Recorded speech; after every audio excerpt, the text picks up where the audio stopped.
Hello from Din Lligwy, sorry if that's not quite pronounced correctly, a prehistoric settlement that's located just outside the Bay of Lligwy, near to the village of Moelvra, so my pronunciation is pretty terrible, but we're at a stone settlement anyway, and it's just behind me here.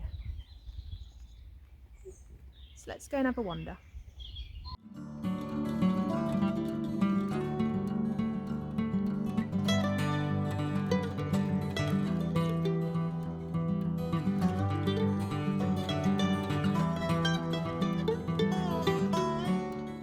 I'm just going to head through this gap in the limestone walls that surround this site and just take a look at the ruins. I had a little look on the Cadw website before I came here because it is managed by them, and apparently there's remains of 2 roundhouses or huts and numerous rectangular buildings, all made from stone and all enclosed within the limestone wall that runs around the outside of the site.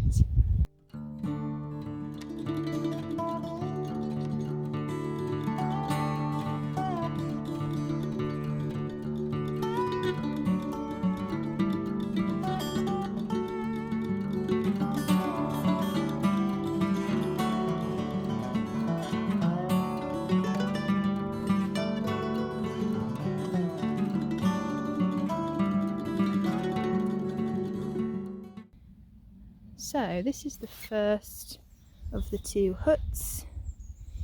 If this was the original entrance, and I'm inclined to believe it is, you can see this beautiful shaped stone just here on the right hand side, and perhaps there would have been a few more shaped stones with a lintel across the top, creating the entrance to these buildings. But let's have a wander around inside. There you go, you can just appreciate the thickness of those walls just here.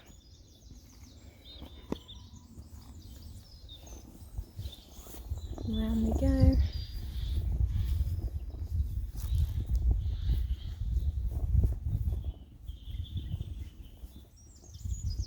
Seems to be some stone remains.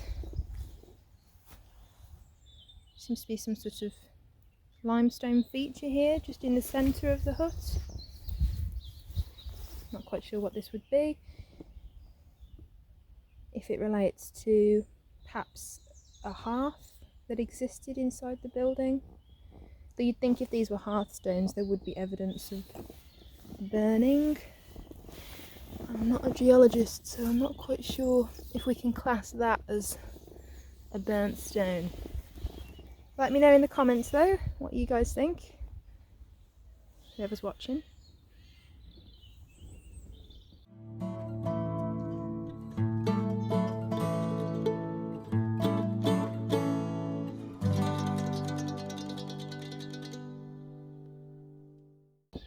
There's a bit more of the wall that surrounds the site. Same principle here with the roundhouses or huts, where you have large facing stones on the exterior and interior of the wall, and then it's infilled with rougher stones, really tightly packed in there to give the walls strength. So according to the Cadw website, these walls, this enclosing wall, the thickness of it is, it's 5 feet thick, or roughly 1.5 meters thick. And some people have suggested that the site was occupied by farmers, and that this enclosure wall was just built to keep cattle in, or animals, livestock. However, that's an awfully thick wall just to contain animals. You've got to think how heavy these stones are, the manpower that would have gone into quarrying them, placing them, you know, just building the wall in general. So yeah, that's an awful lot of time, energy, manpower to create a wall that encloses an entire site even though the site itself is only roughly the size of a quarter of a football pitch.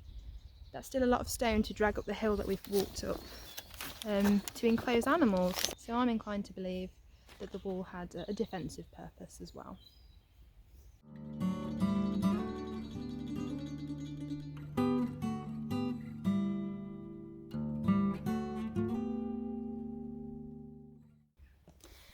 So just going to head over in that direction, because the northeast side of the settlement was originally the entrance to the site, and you would have entered through a rectangular building. So let's go and have a look. So just before we get to the northeast entrance, I just wanted to show another view of the round hut that we just walked around, which is over there. And just down here, there's a nice panel with an artist's interpretation of the roundhouse, how it may have looked inside. And I think it's quite nice to just have images.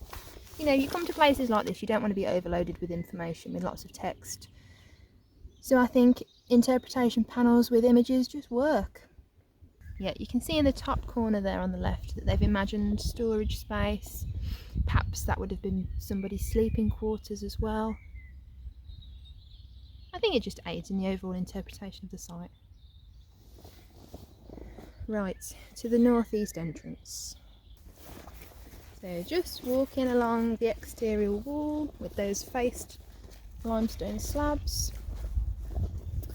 And we've just reached the rectangular hut through which the old entrance to the site would have been. It's a bit like a ticket office. I'm sure it wasn't a ticket office. But yeah, I'm not quite sure there's any gaps in the stone. Well, wild garlic over there. But yeah, there's no obvious gaps in the stone which would suggest where the entrance was. I'll keep wondering. Perhaps it was through the side, here, and then up here. That seems logical. I got confused because it said it was through the hut, but it seems more like it was through the side of the hut. Or down a little alley, I don't know. So here, just in this top corner of the settlement, there is the remains of one of the rectangular huts that I mentioned earlier. And similarly to the other ruins here, there isn't much to see inside, but I read that the site was excavated in the early 20th century, and they found numerous artefacts and evidence for occupation. Things like pottery, coins, glass. They also found evidence for metalworking in some of these rectangular huts. So things like iron slag were found, and smelting hearths as well, which would suggest that craft specialists lived on the site. And you know, perhaps that's why the outer wall was partly for a defensive purpose, because you've got precious metals and people with knowledge that you need to protect, and equipment that needs protecting on the metalworking site. Anyway, I'm going to check out some of the other rectangular buildings or barns or workshops, however you want to interpret them. So I don't know if these slabs on the floor relate to a building that isn't here anymore, or if it's just, if these slabs have fallen masonry, I should say, from the rectangular barn that we were just in. I mean, you can see just here how the wall has started collapsing and falling outwards. And we are on a hill, a slight slant as well, so you can imagine these things just falling off over time. So here we go into another rectangular hut. Bit of a step there, so watch your feet. This one's a bit smaller than the one next door that I just explored. So if these workshops were used for metalworking, perhaps this was a storage shed, you know, and then the room next door, maybe that was a workspace. But yeah, a lot of effort's gone into building this site in stone. They obviously wanted it to be here for a long time. And the excavations, when they found the coins and the pottery, it did date the occupation of this site to the Roman period. But according to Cadw's website, there is evidence for buildings, Iron Age buildings I believe, just outside the enclosure walls.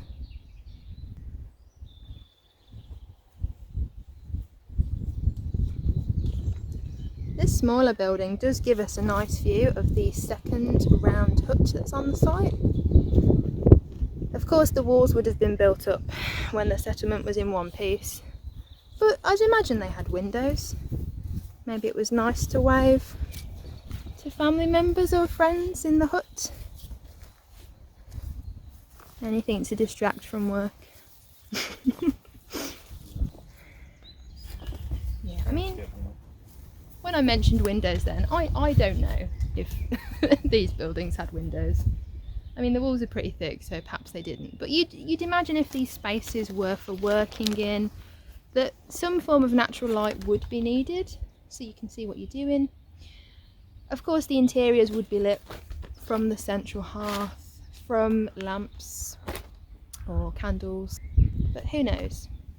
There is an interpretation panel just at the beginning where I filmed the intro, so might have a look at the artist's interpretation of the site and see if they put windows in. I would if I was drawing. Anyway, let's take a look at this second round hut.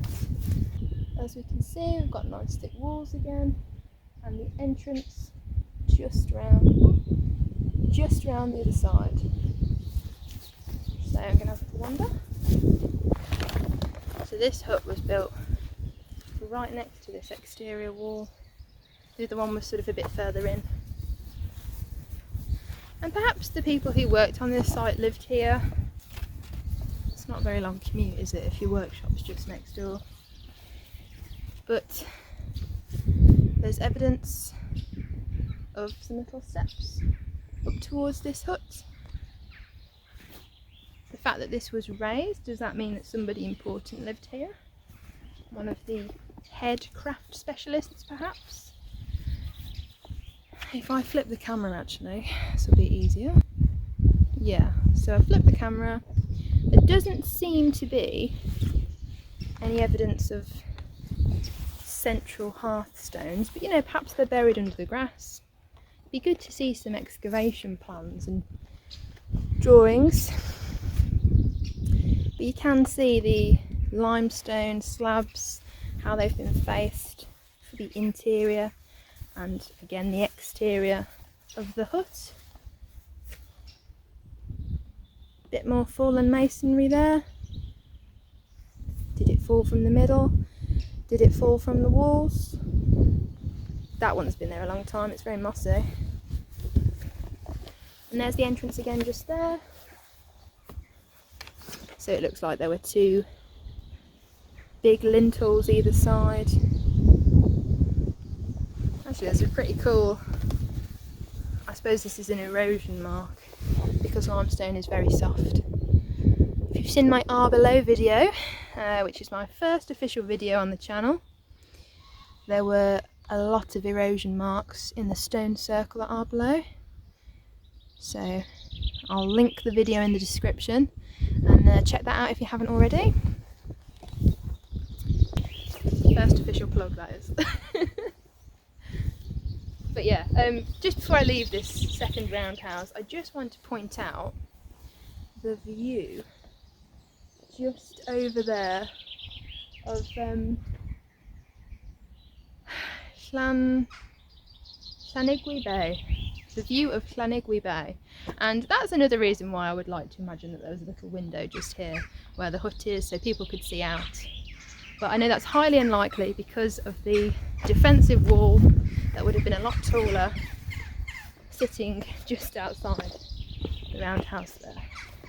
I know I want that view anyway. The trees that surround the site wouldn't have been here originally. They were planted much later, and it gives the site a nice cosy feel, I think, this grove that we're surrounded by. And as you walk up to the site, you know, you're passing through woodland and wild garlic, and it just smells really nice. You won't like it if you don't like the smell of garlic, but I'm quite partial. So I'm just walking back to the entrance of the site, and I thought we'd check out one more rectangular building, and I will flip the camera once more. There it is. Again, emphasising thick walls. This particular building seems to share the exterior wall, or has been built onto the exterior wall. Careful down the steps. And in we go. So, more fallen masonry. This site really is just a shell of its former self. I don't know if they do any events up here or reenactments. They're pretty cool though, if the site was dressed occasionally for special events. But I don't know how much of an audience they'd get, because accessibility isn't great. As you can see, the floor's pretty uneven. The walk up was slippy and whatnot. But you know, it's well worth the walk if you can manage it. And it was only 10 minutes from the car park. There we go, just another view of those faced limestone slabs. That one's pretty big over there. I do wonder where they sourced the limestone from. I think I read that this is a limestone plateau on which it sits, but I could be wrong. However, you'd think with slabs that big, they couldn't have been dragging it from too far away. It'd be absolutely knackered. Yeah, what a glorious day to come and visit. It's just a lovely site. It's peaceful, you can hear the bird song in the background. And yeah, well worth a visit in my opinion.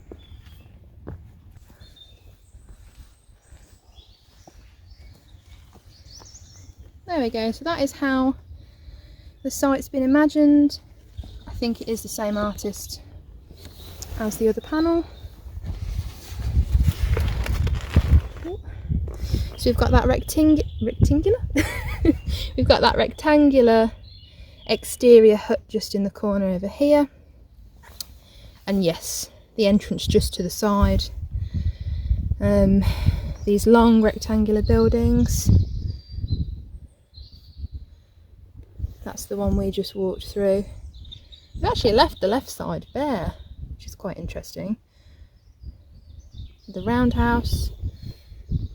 Another roundhouse here. It's just interesting to see the site reimagined, lived in.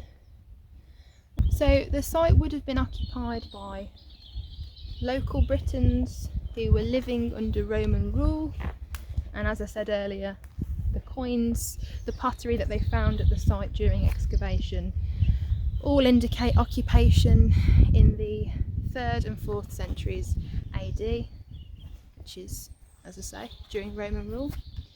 And the people living here would have adopted a Romano-British way of life to a certain extent, even though they weren't originally from Rome.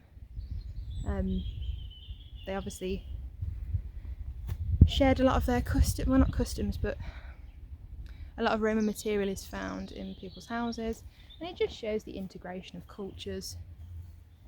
But perhaps the people living in this settlement in the 3rd and 4th centuries, perhaps their ancestors had lived here long before and without Roman rule over their heads. Perhaps these areas were fenced off for growing vegetables, a little bit of a kitchen garden. You'd imagine resources were shared on site. You'd imagine that resources were shared. if you've got certain members of the community working as craft specialists, metalworking or farming, then you would imagine that other members would rear livestock, do the cooking, growing the plants and the food that you'd eat here, grinding the grain. So it really would have been a community effort to live here and settle. And in the quiet of today, it's hard to imagine how busy and noisy this site might have been, but you'd have heard metal tapping, animals, just people talking, perhaps even having a laugh. So even though it's lovely to come and see these sites as they are now, we are missing information that we just don't have, or don't live here anymore.